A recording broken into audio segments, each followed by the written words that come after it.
In the latest episode of the Joe Rogan Experience, the guest Eric Weinstein mentioned the name of my channel, and specifically mentioned my video on the levels of Jewish overrepresentation on Rogan's podcast. At first, I wasn't sure if I wanted to comment on this really, but frankly, I thought it was neat that I was just mentioned on Joe Rogan's show at all. Yeah, I was kind of a casual fan of his for a very long time, although I listen to him less now, but suffice it to say, I understand how big the show was, so it was cool. That and the fact that Weinstein described me in a pretty bad light, which displayed a real lack of intellectual honesty on the guy's part. Now, I don't really watch Weinstein, but I know enough about him to know that he sells himself as this impartial seeker of truth, willing to engage with even verboten subjects. He is a card-carrying member of the intellectual dark web, after all. So I was disappointed, if not very surprised, to hear him use my name to spread fear, rather than to engage honestly with what my research had brought to light. Here's the clip in question for context, and then I'll talk a little bit about each of the things that he says. We're in an emergency situation, whether you can feel it or not. Like if you look at, there's a guy named, he's figured out Leather Apron Club, which is both the name for the junto that Benjamin Franklin established, which is something that we revere, and Leather Apron was the name for Jack the Ripper. So it's very clever, Martin Bailey, right? But he tracks, how many Jewish people does Joe Rogan have on his program? And so right off the bat, Weinstein makes the silly accusation that my channel name, Leather Apron Club, has this hidden double sense. That it refers to both Benjamin Franklin's junto as well as a nickname for Jack the Ripper, and he likens this to a Mott and Bailey argument. I get the feeling that this was done to frame me, to both Rogan and to his listeners, as some sort of dark figure that would idolize a serial killer. To be clear, I had no idea before making the channel that Jack the Ripper had this nickname.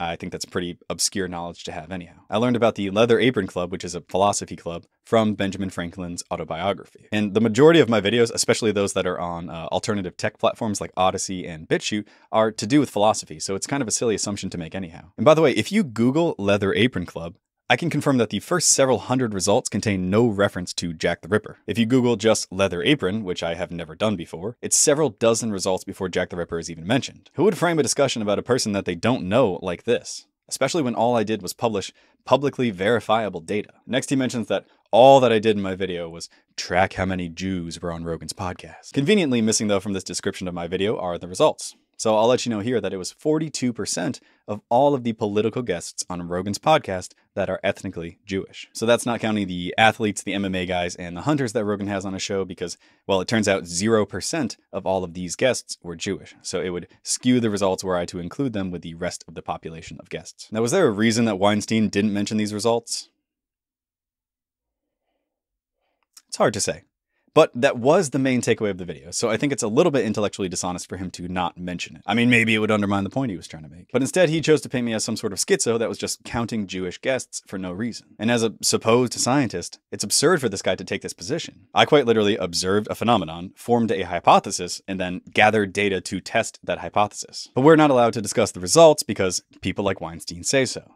Because he says it indicates we are in, quote, an emergency situation. I really had hoped that instead of slandering my name, Weinstein would have taken the harder road, to acknowledge the facts before him and come to grips with the reality of the situation, opening the door to have an intellectually honest conversation about those subjects which we should most desperately want to do so with, those that are verboten and taboo. For a defender of free speech, he seems curiously unwilling to allow mine. But is he even a defender of free speech? I mean, he always says he is, so I guess ostensibly.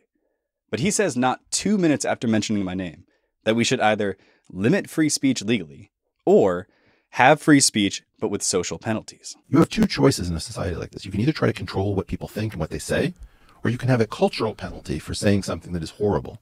And I want us to have free speech with a cultural penalty for these things, as opposed to having to regulate what you can and cannot say. But depending on the nature of the social penalty, are these two tangibly different at all? If it's merely legal to discuss Jewish overrepresentation, yet you will lose your business, have the contents of your bank account stolen, and be transformed into a social pariah by the media, what matter is a legal penalty. He wants people to have free speech, but he is also clearly okay with silencing dissident voices, so long as this silencing is being done by a private company and not the government, as if this distinction has a difference. All in all, it was disappointing to see that we're still unwilling to stand for those rights which we ought to hold most dearly, that we can override what our founding fathers held to be God-given rights if we deem a particular subject too far beyond the pale. Yet it is subjects exactly like this one which we need most desperately to discuss frankly and honestly, rather than relegating them to darkness where they are allowed to fester and worsen. Mr. Rogan, if you truly care about seeking truth, then be willing to talk about these things, rather than letting people like Mr. Weinstein silence the discussion.